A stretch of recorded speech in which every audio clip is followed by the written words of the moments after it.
كافي، ما اريد اصور بعد اكثر. هذا المطعم الوحيد بالعراق حاط اتجاه القبلة. انا واصدقائي اي مناسبة تصير بالكرة الارضية راح تلقونا هنا قاعدين ناكل باكر. الباكة السيد اشهر ابو باكة بالعراق.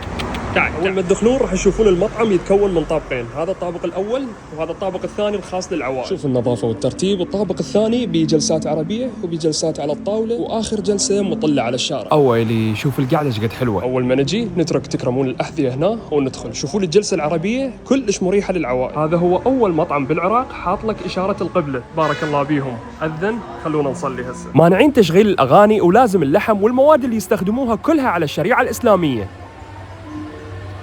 كافي، ما اريد اصور بعد اكثر لان العوائل قاعدين لازم يرتاحون ويكونون بخصوصيه تامه. هذا العرض الناري، راس باكة غنم ونفر كراعين هوش. انتم بس شوفوا هذا الاكل كله ب 40,000 بس.